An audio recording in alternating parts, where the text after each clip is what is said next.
Hello, Tisolka sir. Okay, ma'am. Continue, please. Tisolka sir.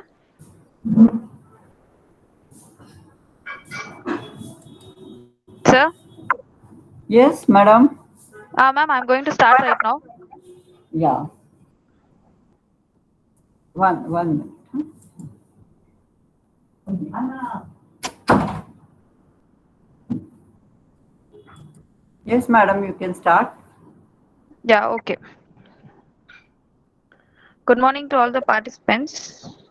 Today, our chief guest is Mr. Srinivas Pisolkar, who specialized in structures, and he started his career as RLN Nanny Consultants, and later on, he has been working as design engineer in Tata Consultancy Engineering, and he continued his career with many companies where he has an experience of total 40 years, and he is also an affiliations he has affiliations from member of Institute of Engineers as a chartered engineer. He has been qualified as chartered engineer, and he has been working in various countries, not over in India. He has worked also in abroad countries. He has worked in Indonesia with companies called as Spectech Engineering, April Group, various companies he has been working. Right now, he is working as again head of design department in Karma SR Consultants Private Limited. So today, our chief guest, he is going to give us many innovative ideas related to the structures, which I guess I hope our students and our many participants would learn much of the knowledge about what structures are. So, sir, please do continue. Hello, good morning, everybody. Good morning, students. Good morning, professors, respected professors. As introduced by Kirtana, I am qualified structural civil design engineer working for last 40 years in various residential buildings, industrial buildings, chemical plants. Is he audible, madam? Let sir only talk, ma'am. Yeah.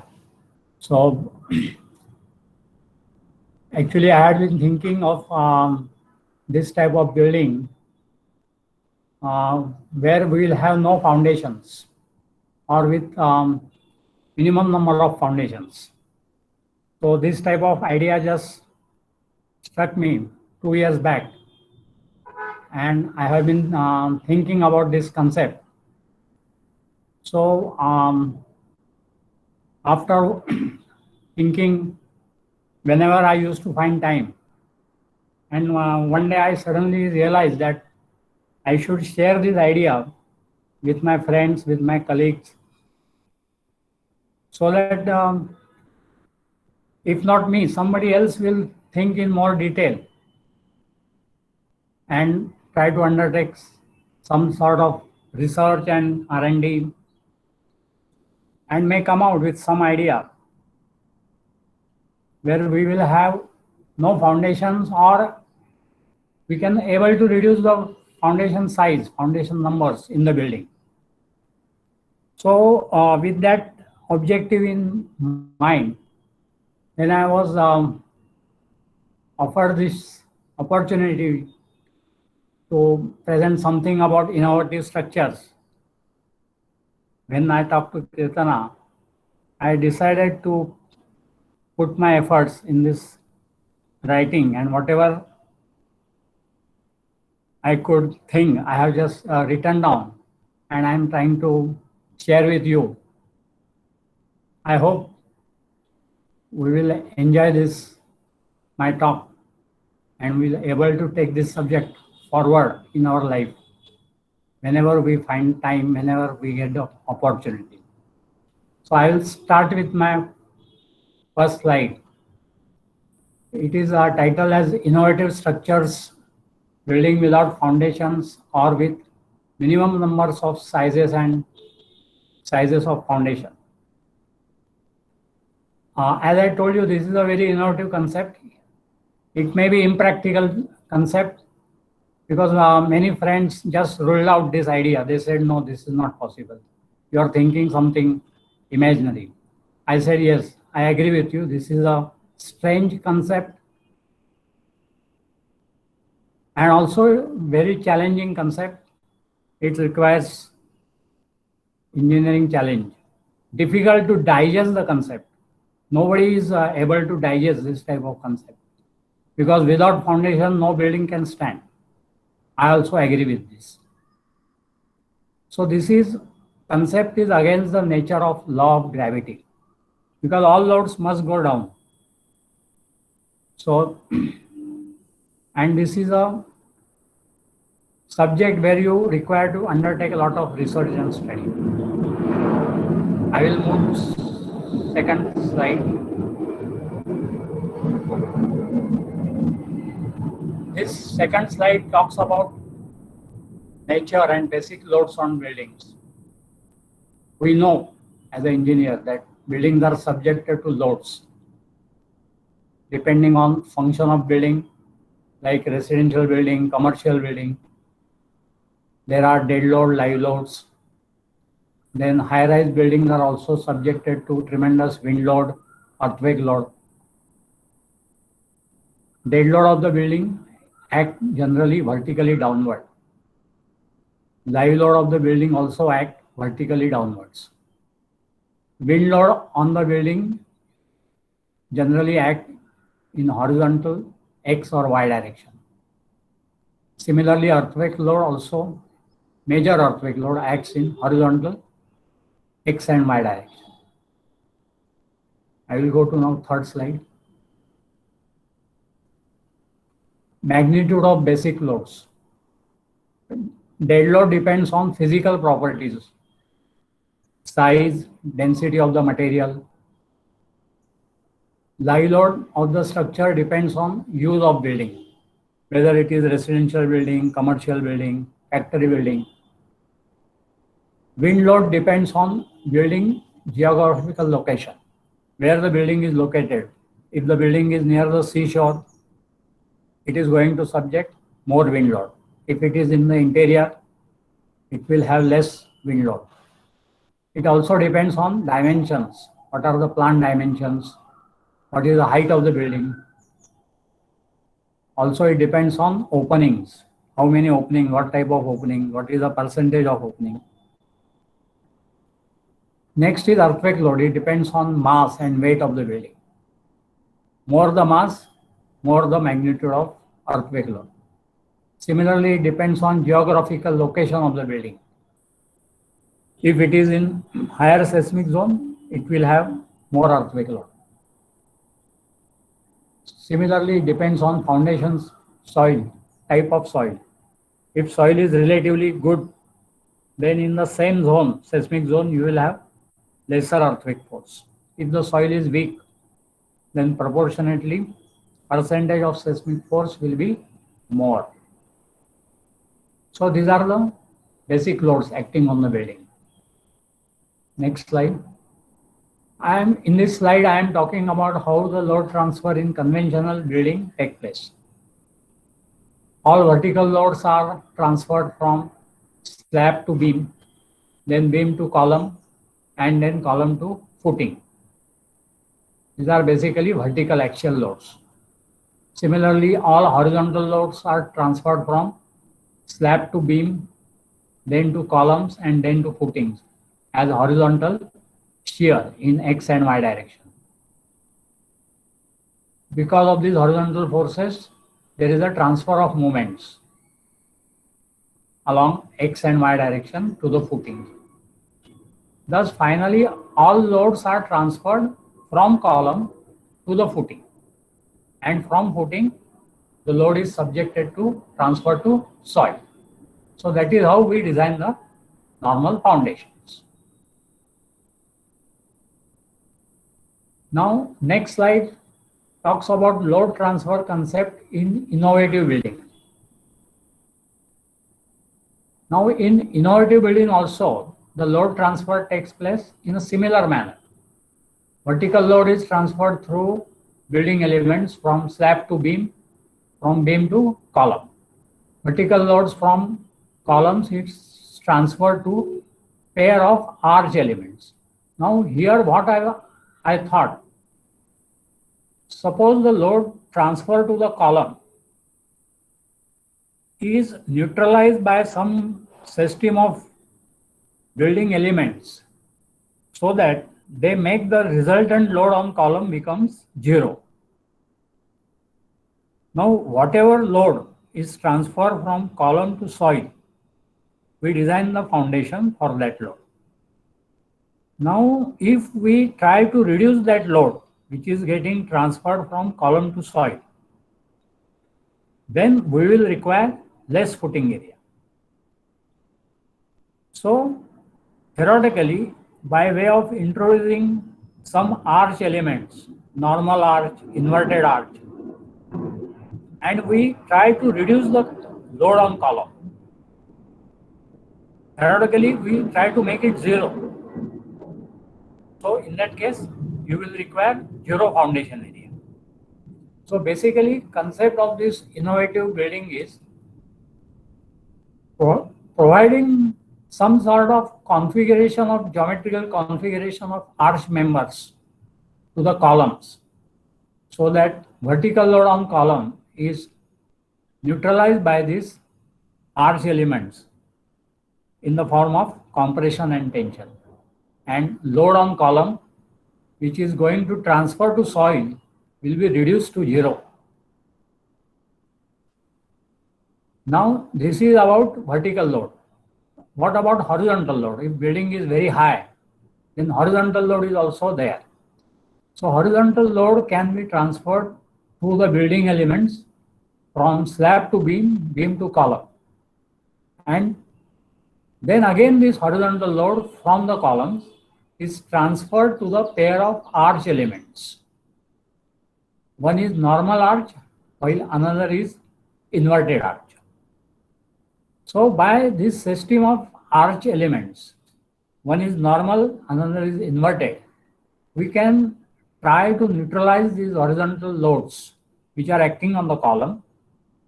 We can make vertical loads which are acting on the column, try to reduce these forces so that our main vertical column, which is supported on footing and on soil, will have less loads to carry. So the basic objective is to make the column element which is supported on foundation and which is supported on soil, try to reduce the load, vertical load, horizontal load on these column elements. And theoretically, if we can make this load equal to 0, then we may land in a situation where we will require no footing. So this is basic idea. Similarly, we can provide vertical bracing in the building to reduce the effect of horizontal forces and movement effect on the columns. Next slide. Load transfer in innovative buildings. All vertical loads are transferred from slab to beams, then to columns, and then to pair of normal arch and inverted arch elements. All horizontal loads are transferred from slab to beams, then to columns, and then to pair of normal arch and inverted arch elements as horizontal shear in X and Y direction. Due to vertical bracing, there is no transfer of moments. So by putting vertical bracing bay, we will try to make columns free from movement. Horizontal load will also transfer in the form of axial load, plus minus, up and down, compression and tension. Thus, ultimately all loads are transferred to pair of arch elements, normal arch and inverted arch. Now, forces are developed in these arch elements which will cancel out all the vertical loads and horizontal loads. So these arch elements, they are such a configured that nature of forces developed in these arches will be opposite to each other, and they will try to balance out vertical load and also horizontal load. So balancing of forces with the successive chain of compression and tension forces develop in the arch elements may lead us to the situation where we will have zero or very less load on the columns. I will go to next slide. Now, just for our knowledge, what difference between conventional and innovative building will have? In conventional buildings, columns carry axial load, horizontal load, and moment to the footing. In innovative buildings, columns will carry zero or very small axial load, very small horizontal load, and moment to the footing. So in conventional building, footing size will be very large, whereas in innovative buildings, there will be no footing, or footing will be with very small sizes. In conventional building, large amount of excavation work is required because we will have very large footings, raft or strip footing, whereas in innovative buildings, there will be very small or zero excavation. So we will further proceed to further list of advantages, differences. Difference between conventional and innovative buildings. In conventional building, foundation cost will be substantial because it involves cost of foundation, excavation, dewatering. Whereas in innovative buildings, foundation cost will be negligible. In innovative buildings, superstructure quantity and superstructure cost will be more than conventional building because we are basically transferring the load in the superstructure by introducing additional arch elements. So naturally the cost of superstructure will be more than compared to conventional building. Conventional building will occupy large area on ground because of the foundation requirement. Ground floor will have a large footprint for conventional building. For innovative building, we will have very small area on ground because of very small size of footing. In conventional building, foundation work is large and generally avoided in rainy season to prevent rain effect.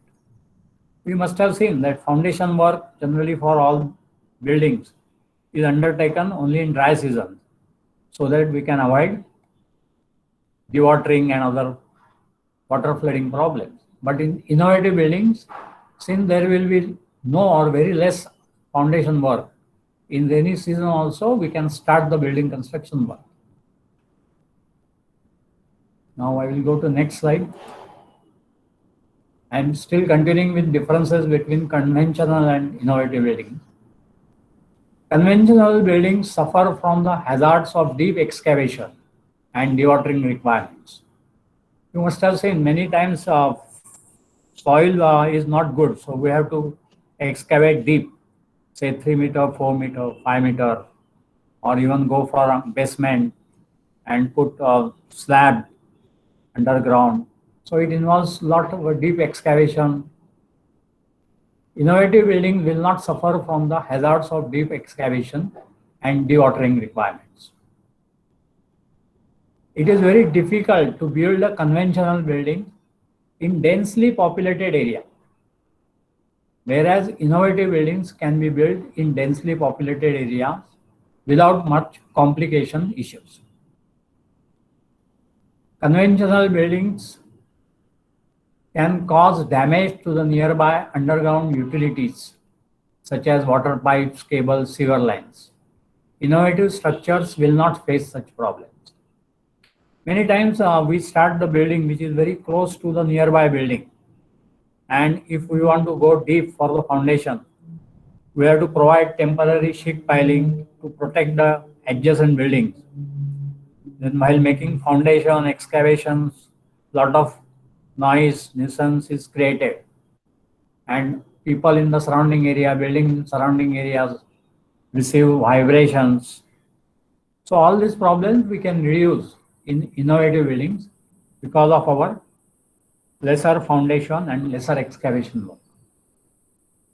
I will now move to next slide. It is still talking about difference between two types of building. construction time for innovative building will be shorter compared to conventional building, because here we are avoiding the foundation work, which is about 30% of the total construction.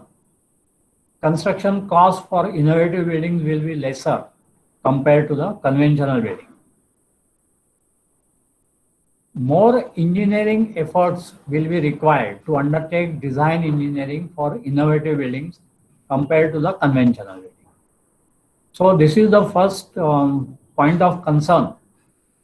All the normal conventional buildings, we know how to design, how to construct, how to engineer. But these innovative buildings without foundation or with very less foundation, nobody has tried. Nobody has sufficient knowledge, sufficient idea. So we will require to put a lot of engineering efforts for this type of design.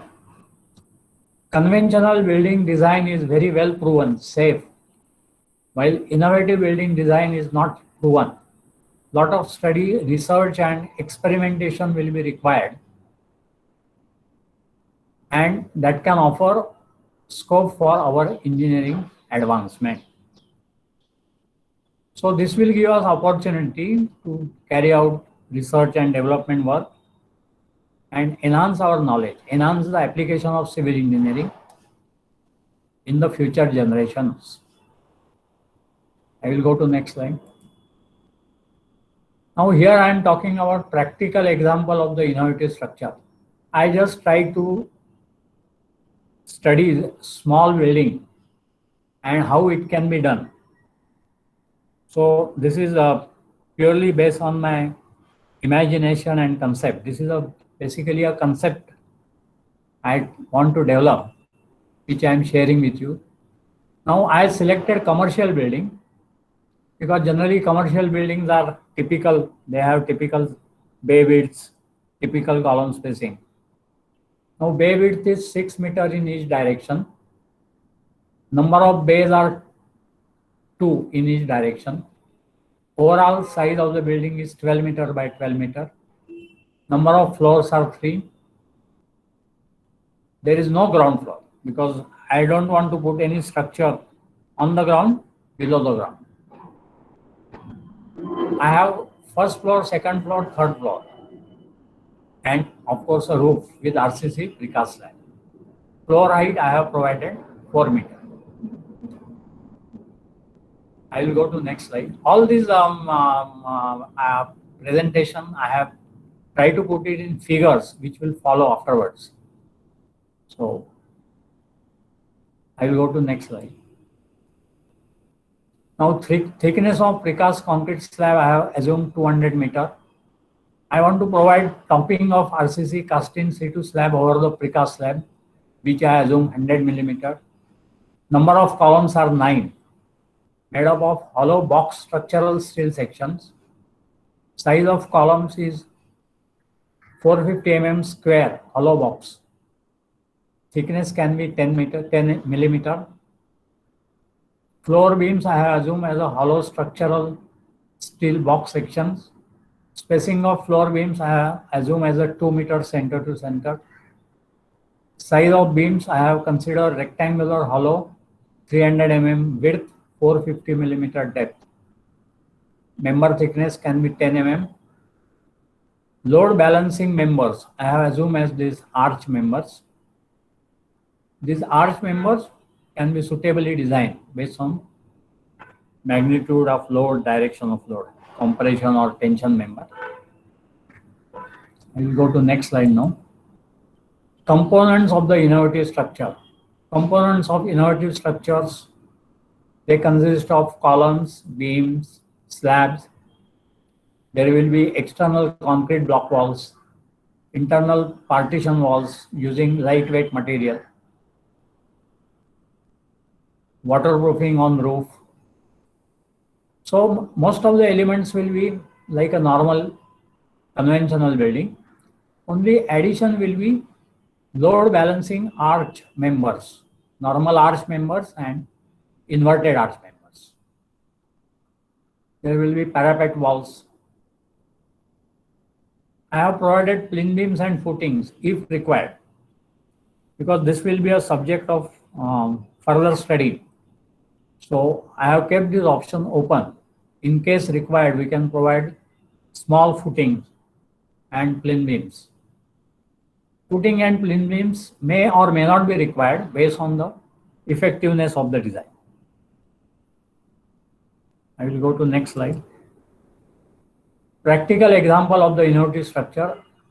I have tried to consider what the load data we should have. Dead load will be based on dimensions and unit weight of concrete materials. I assume as 100 kg per square meter. Live load 300 kg per square meter on floor roof. Live load on roof I have considered 150 kg per square meter plus waterproofing load. Wind load we can consider as per IS code 875 part 3. Earthquake load we can have as per IS code 1893. We will have load combination as per IS 456. Load factor for dead load and live load will be 1.5 if we want to design as a limit state method. Load factor for wind load and earthquake load will be 1.2. Practical example of the innovative structure. This slide continues. It describes the role of load balancing members.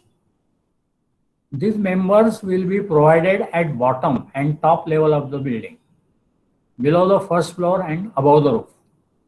So generally first floor will be above the ground, say 6 meter or 5 meter, 10 meter, depending on what sort of clear height we require on ground floor. And there we will have these arch members. Similarly on the roof, above the roof we can provide these arch members. These arch members will be connected to column, and they will try to balance out the vertical and lateral forces with the help of arch action. Then this suitable geometrical configuration of building members and arch members will be developed. Actually, this is a very important part of this innovative structures. We'll have to define the geometrical configuration of these building members. There will be few sets of regular arch and inverted arch acting as a bracing system and neutralizing all the building loads on the columns to form internal equilibrium of the system. So this sort of arch members we'll have to define, we'll have to properly design, we will have to properly configure how many numbers, what will be the height. So all these factors we'll have to look into when we do the preliminary and concept and final design of this type of building. Now this is a load combinations. These are the normal load combinations which we follow for conventional building. For innovative building also we will have a similar load combinations.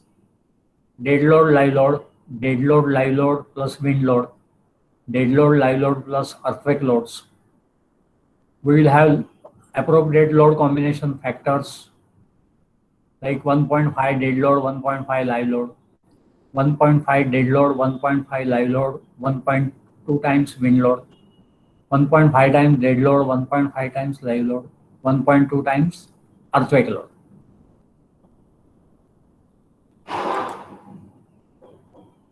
Now this is this slide is talking about structural analysis of the building. Building structure will be modeled appropriately and analysis will be carried out for load cases and load combinations as per standard engineering practice and based on provision of codes. So this procedure will be normal. We'll have to give the approximate sizes to the building elements. We'll have to prepare the model. We'll have to input the load cases, load combinations. earthquake load case will be neglected during the first trial of analysis as it will be less critical for small buildings of this nature. However, it will be checked in the subsequent final analysis process.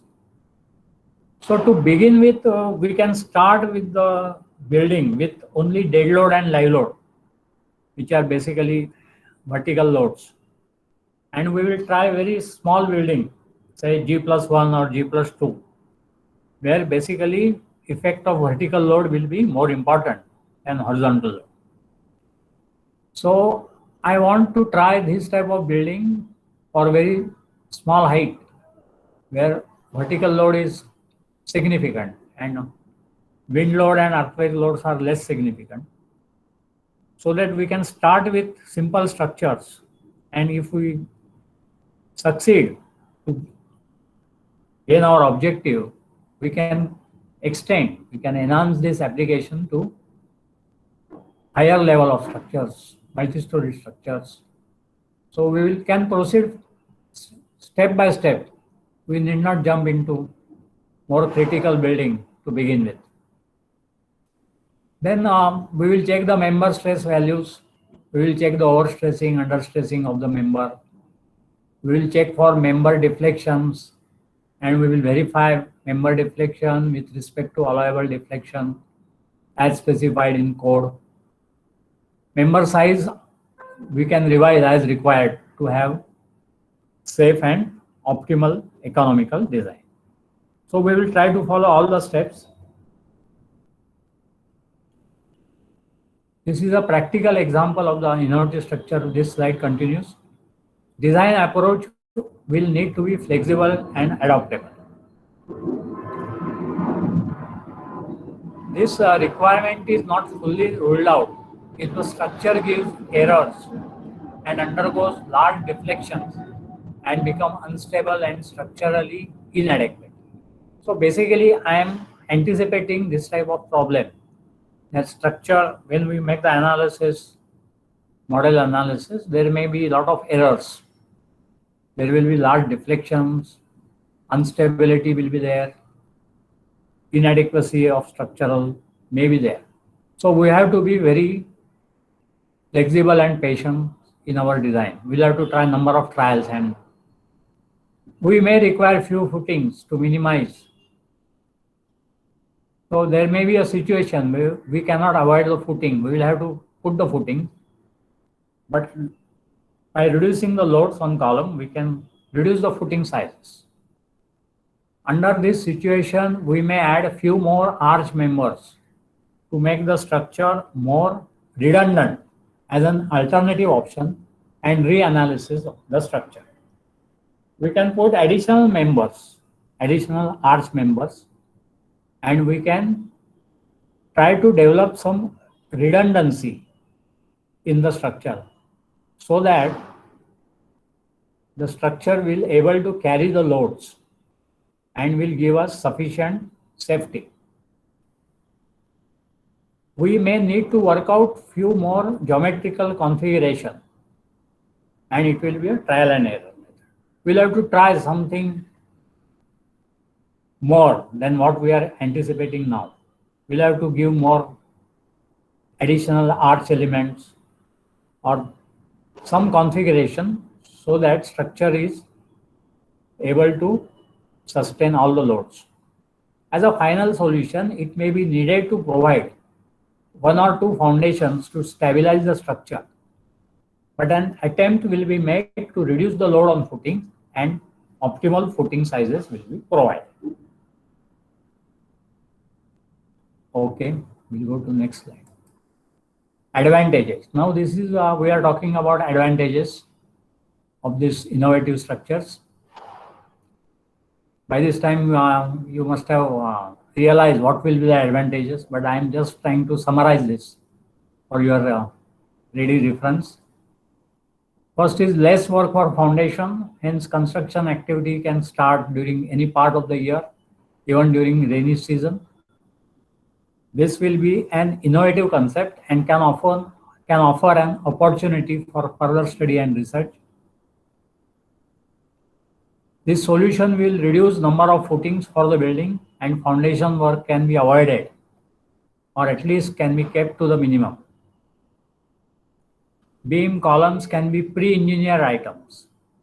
So basically in this type of building, we can have columns and beams pre-engineered, prefabricated structural steel members so that site activity can be reduced. We can just fabricate these elements as per design in the outside yard, transport it to the site and erect it. So the construction work will be completed fast. There is the absence of excavation and foundation activities. Next slide. Advantages. Foundation cost can be reduced, free from hazard of deep excavation, dewatering. There will be less disturbance on ground and large ground floor will be free and available for some other use. Buildings can be constructed in densely populated areas where there is a scarcity of land. Prefabricated steel sections, precast concrete slabs can be used. Construction will be of better quality because of pre-engineered, prefabricated items. We can have better quality control. We can have engineering challenge which we can try to meet. It can lead to change in the construction of building. Now, after this advantages, there are some disadvantages also, which also we should know. This concept is new and more imaginative than practical. Research and study, detailed engineering will be required. Superstructure cost will be high compared to conventional construction because of additional members that we are trying to introduce. Analysis and design part will be much complicated and difficult. More engineering efforts will be required. Construction of superstructure will be more difficult than conventional building. More planning will be required to construct this type of building. More experience and skilled engineering and construction manpower will be required. Then symmetrical buildings are preferred for this type of construction. I have put this limitation, not limitation, but I have put this preference because symmetrical buildings means buildings which are symmetrical in geometry and symmetrical in loading also. So our concept is neutralizing the column forces in the superstructure. So it is better to have symmetrical loaded, symmetrical geometry structures so that we will have load balance within the building itself and there will be no any eccentric loads, unsymmetrical torsion or something like that sort. Because in the beginning we'll have to start from the simplest possible building. Next slide. Development work, conclusion and remark. It is very interesting project based on new thoughts, new imagination, and even if it is not going to be feasible, it should be attempted as there is a very bright chance and opportunity to reduce the number of foundations and foundation sizes by developing suitable geometrical member configuration to reduce reactions on footings. So even if we try to succeed to reduce the magnitude of vertical load on buildings and reduce the foundation sizes compared to conventional building, it will be of lot of help. This project will also give an opportunity for further development, research and study to the young minds of bright engineers of our country and can lead to the possible opportunity for innovation in the field of civil engineering. Lot of engineering input checking and verification will be required. So basically this will give R&D development activity. Young and bright students like you will definitely be more interested in doing something which is normal, which is not normal, which is little challenging. So I want students of this young generation to think something out of box where they can apply the knowledge for some innovative civil engineering structures. I will proceed to next slide. Now this type of innovative structures, I just want to look into construction aspect. It will be too early to talk about construction aspect, but just to give general idea of construction activities in this type of building, what we can have. So this slide basically talks about this. Structural prefabrication elements will be used for columns. Structural prefabricated elements will be used for beams. Structural prefabricated elements will be used for bracings. Structural prefabricated elements will be used for arch sections. Prefabricated elements will have necessary connection plates and holes to facilitate side bolting. All welded connection will be at fabrication yard. Final welding can be done at site. Steel beam members will be provided with shear lugs to have proper bond with concrete. So this is basically of what sort of construction we can plan best for this type of building. First thing is we should have prefabricated building elements as far as possible. We should have precast slabs, and majority of the welding can be done at prefabricated yard. At site, we can have connections with bolts, and final finishing weld can be done at site. I will go to next slide now. Construction sequence. What can be a possible construction sequence? We will develop a normal and inverted arch erection with first floor column, because this is basically the arch element, which will support the building. They will accept the load from columns. So we'll have to first construct this normal and inverted arch. We'll have to temporarily provide the supports for this from the ground, which can be taken out later. Then above that, we will have first floor steel beams erected and supported by columns. Then we will have secondary beams erected on this main steel beams. Then on top of secondary beams, we will have RCC slabs. Then on precast RCC slabs, we will have cast in situ topping slab. Then we will have our normal curing of 28 days for RCC slab. Then after 1 week or so, we can remove the temporary supports below the slab. Temporary supports below the main steel beams will be retained. So this is a general sequence for first floor. Then we can continue the same sequence for the next floor. Normal and inverted arch erection will for the second floor columns.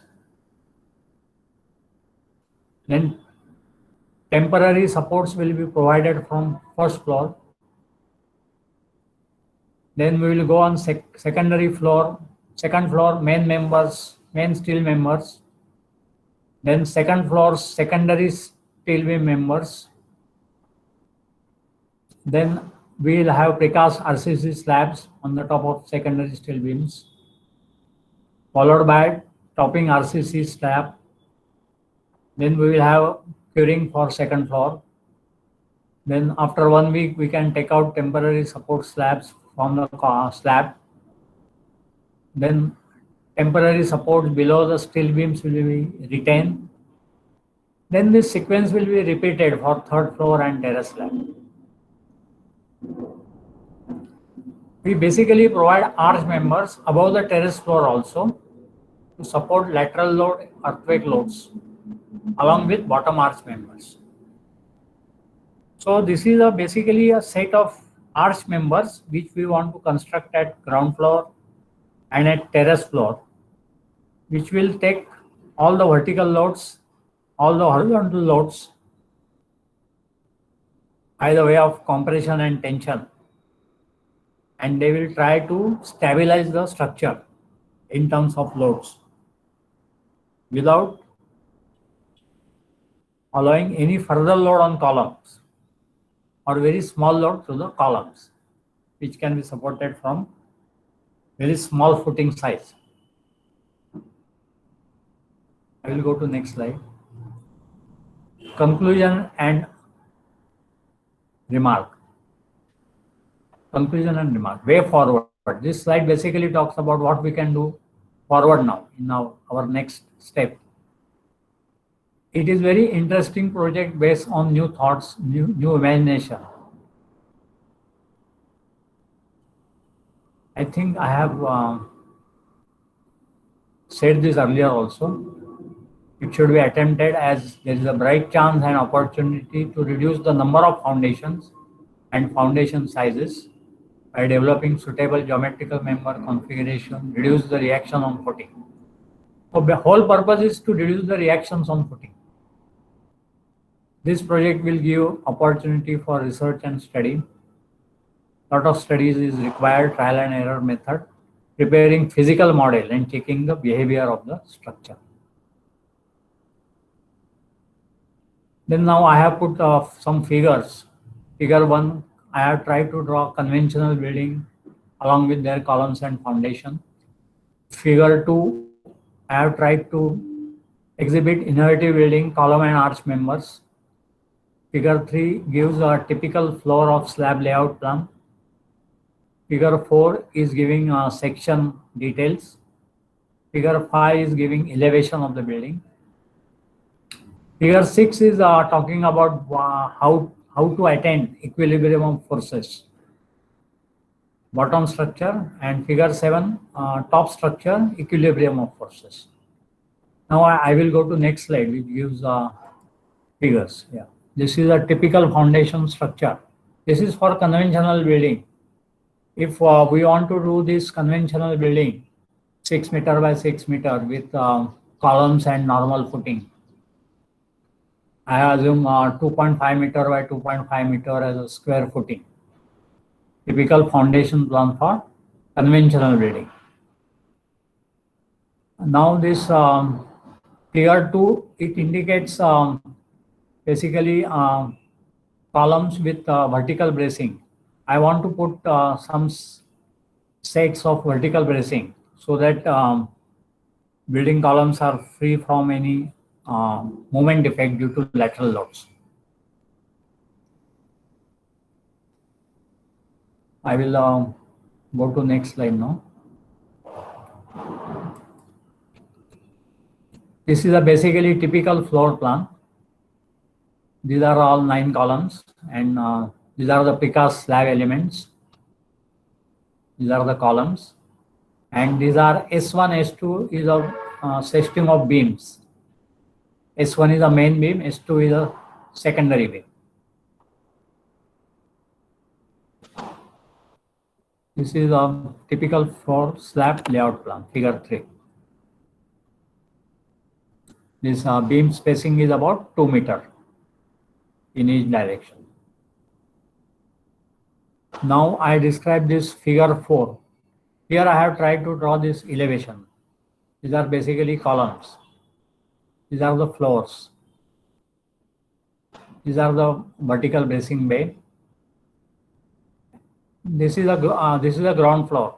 This is the first floor, which is that I have kept at 10 meter height. And between this first floor and ground floor, I have tried to develop this sort of structural system, which will try to balance all the vertical forces and horizontal forces from the column.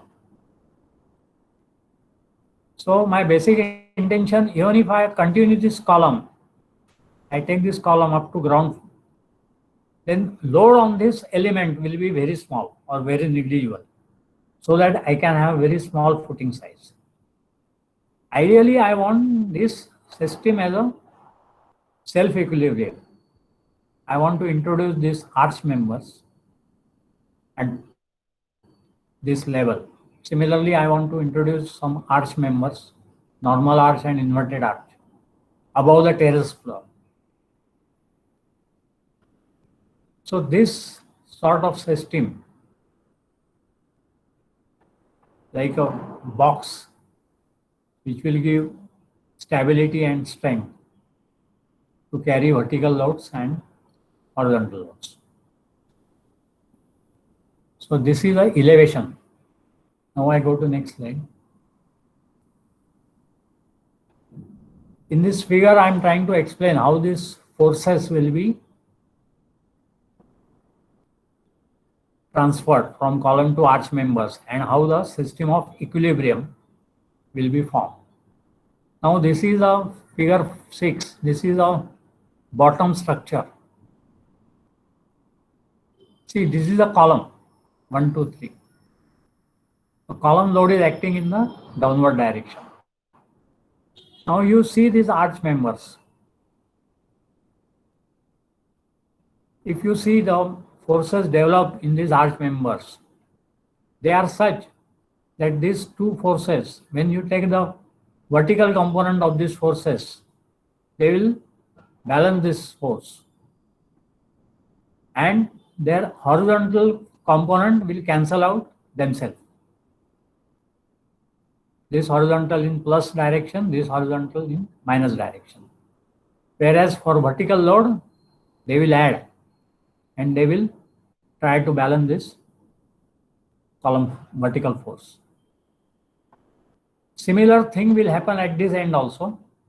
Vertical force in column will be neutralized by the vertical component of this forces, and horizontal component will be balanced out by their respective components. Now this is for external columns. For internal column also, the same phenomena can happen.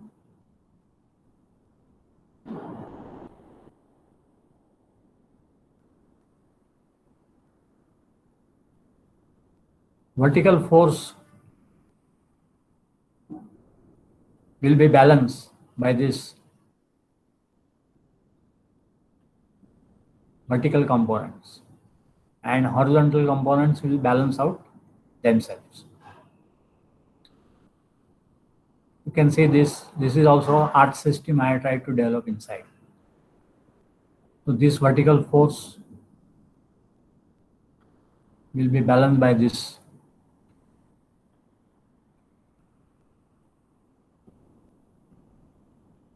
So this is a bottom structure, equilibrium of forces I have tried to achieve. Now if we go to top structure also, there will be a similar arch arrangement, and this loads on columns, vertical loads and horizontal loads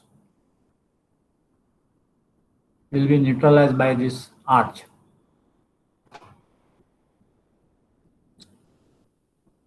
So basically this arch development we can try to do on in between ground and first floor and above terrace floor.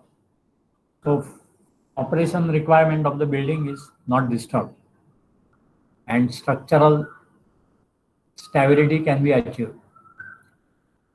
This is very preliminary concept and lot of work needs to be done.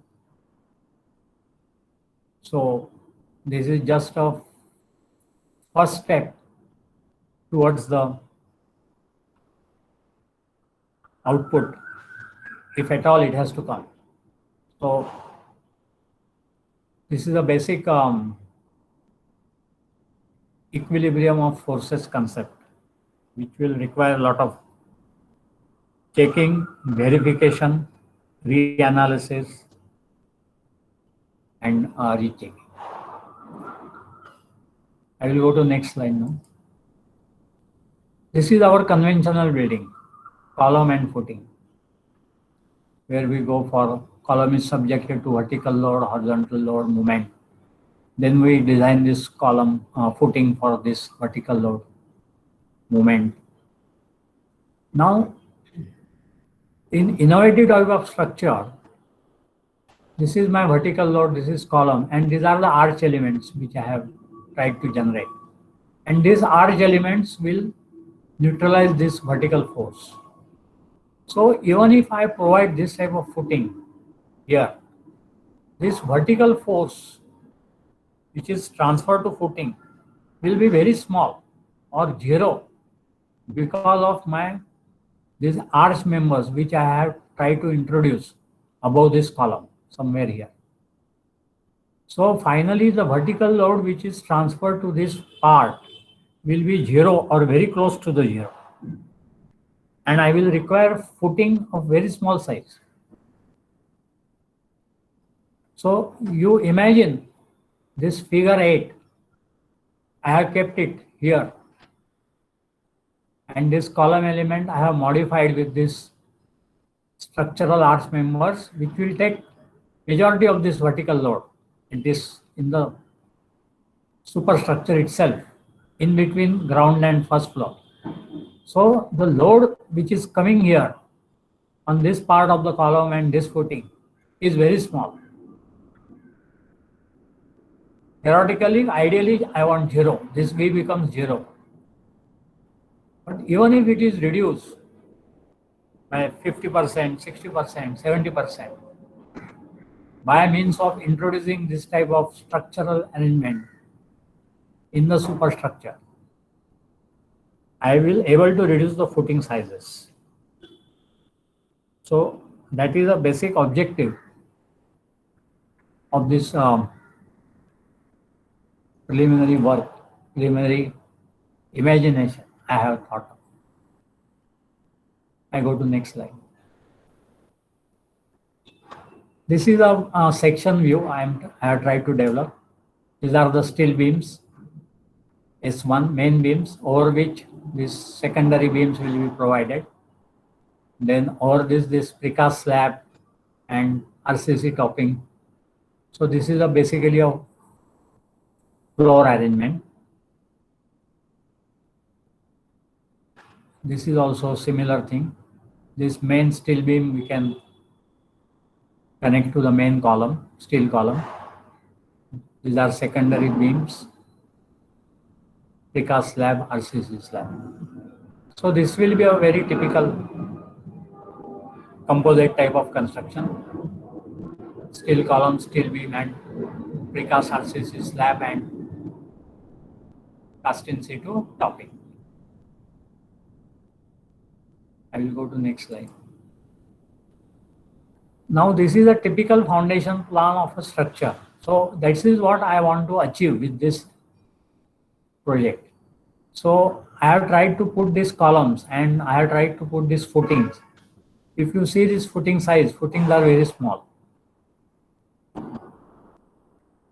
Typical foundation for structure. So my aim is to have this footing with a minimum size. If not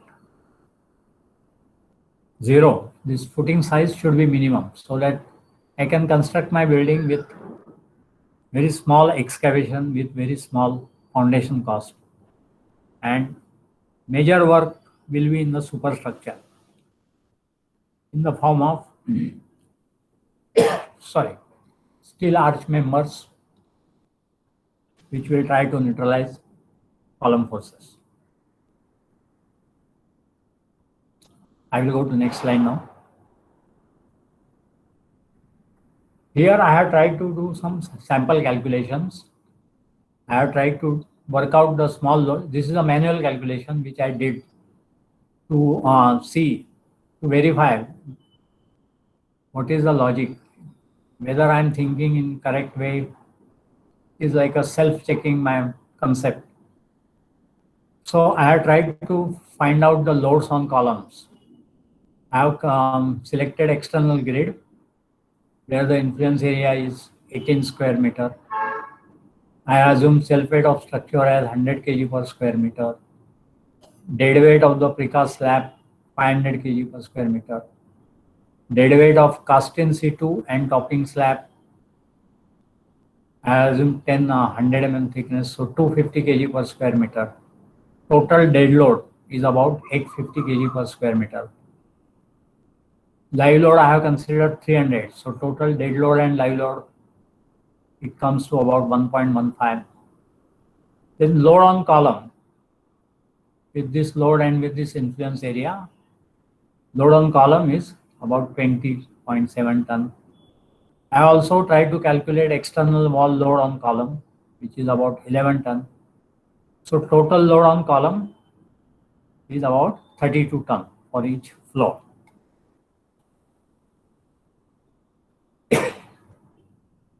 Then I go to next slide now. This is a calculation of load on column on terrace floor. Terrace floor will have a different set of loading. So again, the influence area will be the same. Self weight will be the same. Dead weight also same. Only I think live load will be different. Live load will be 150 kg per square meter. So total load on column will be less. Total load is coming. There will be a small parapet wall, 1 meter height. So there will be a axial load on column about say 21 ton. So I have floor load as well as terrace load. Then with that I try to calculate total axial load on column. This is a typical floor load. I have 3 such floors. Then this is a terrace load. So total load on column is 120 ton. Now I want to check this column for this load. Now this load is shared equally by 2 arch elements. Now I assume the inclination of arch 30 degrees. So vertical force in each arch will be 120 divided by 2 because there are 2 arch elements which are sharing this load. So vertical load in each arch will be about 120 ton. Then horizontal force in arch element will be 70 ton. This is 120 divided by 2 cos 30. Now arch element will be subjected to resultant force of 139 ton. So we will design the arch section for this load.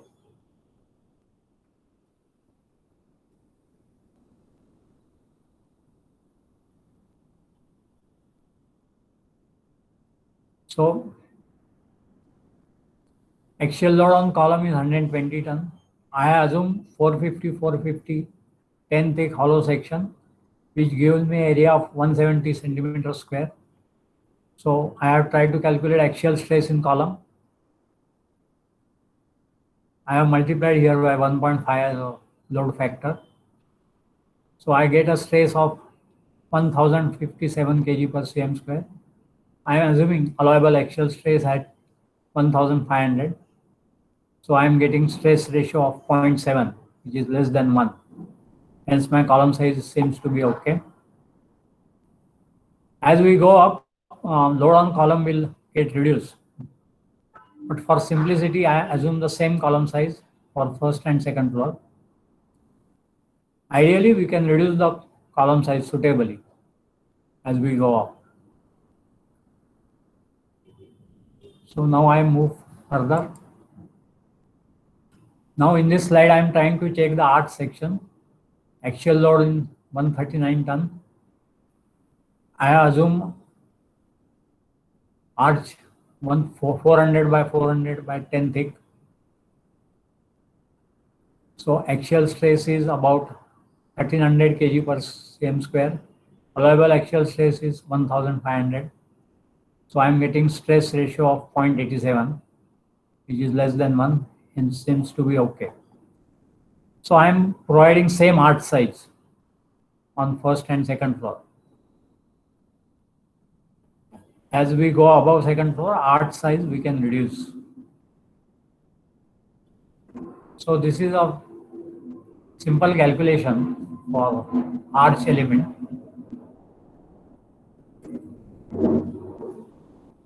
Then I have tried to calculate horizontal load effect also. I have assumed 5% of axial load as an earthquake load. So total vertical load on that frame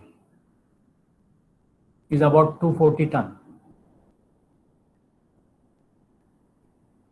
So earthquake load I have assumed as a 5%.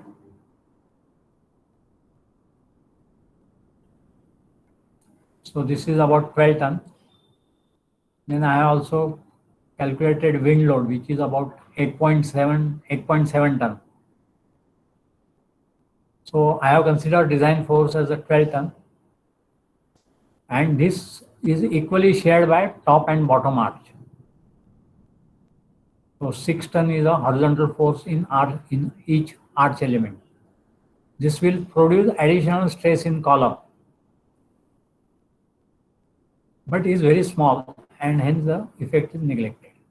So as I discussed earlier, because this building which we are trying is very small building, horizontal loads will be very small.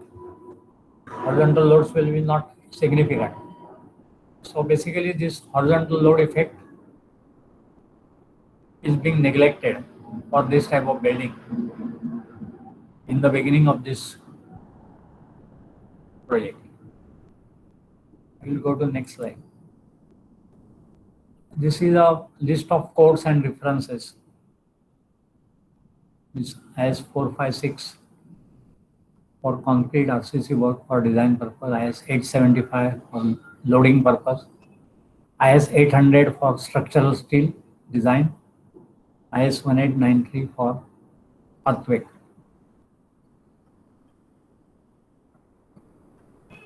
For preparing this document, I am very thankful to college management for giving me the opportunity. I am very thankful to my old colleague Kirtana, where we used to work together in Mumbai. She has been instrumental to give me this opportunity, so I am thankful to her. I am thankful to Mr. Amal, who tried to develop a structural model for this project, but we could not complete because he is not well presently.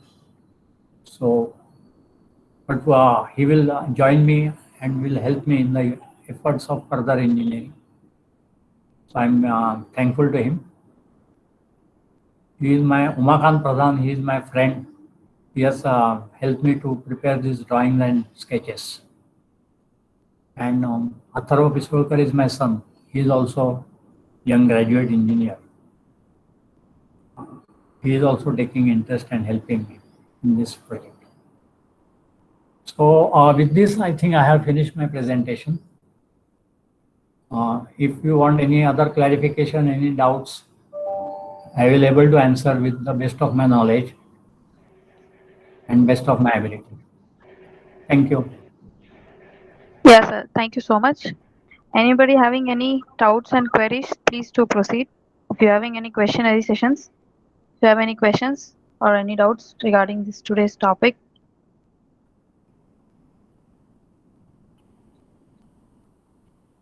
anyone can post the question if anyone is having any doubts.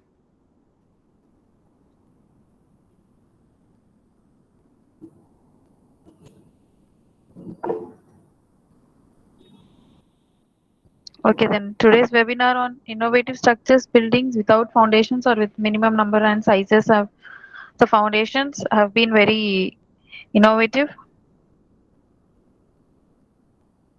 Sir, there is one question raised. Pisholkar, sir. Yes, please. Welcome. Sir, yeah, it is from Deepan Raj, sir. He has asked what would be the reduction in cost?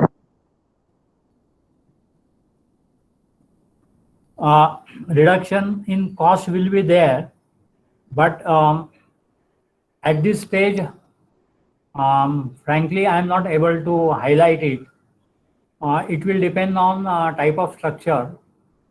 It will depend on number of floors. So for a small building like this, I am anticipating reduction of about, say, at least 20 to 25%.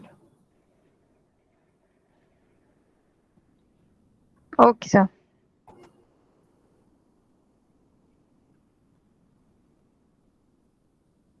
Okay. Any other queries? Any other questions? So, Ketan, I would like to register my deepest thanks to the speaker. So, we have given a good lecture with a minimum foundation for a building. Thank you, sir. Thank you for accepting the offer. And you have given a good lecture to our students. And hopefully, our students will get out of the basket, as you said, and try this new recent innovation in the field of inspection. And also a special congrats to Keertana for organizing such a good platform between the industry and the institute. And congrats, Keertana, and thank you. Thank you, sir. Thank you, sir. Yes, definitely. Actually, I have been working so many years in the field and in the industry, but I had always affection and affinity for this research and academics. So actually, I try to use this opportunity, and I'm very thankful to stay with me for this lecture. You have devoted your valuable time, because this is very imaginative and very maybe impractical. But what I thought that I will share my ideas so that somebody will able to work further, and we'll have something which is innovative and which will be useful to the society if possible. Yes. Thank you. Okay, I would like to, I hope all the participants would have gained knowledge and come up with more ideas in future with many innovative topics. And thank you to Deepan Raj sir for his valuable questions and even a good clarification for others also. I would like to thank our chief guest, Mr. Srinivas Pisolkar sir, who honored the webinar with his enormous work experience, knowledge and valuable thoughts for the future engineers. I hope that many engineers today have attended the webinar and would come up with more ideas as sir has explained today. And I would like to thank our management, principal, HOD, staff members and participants who all joined the webinar today. Thank you so much for your patience. Thank you to all. Thank you and bye. Oh, thank you. Thank you. Thank you.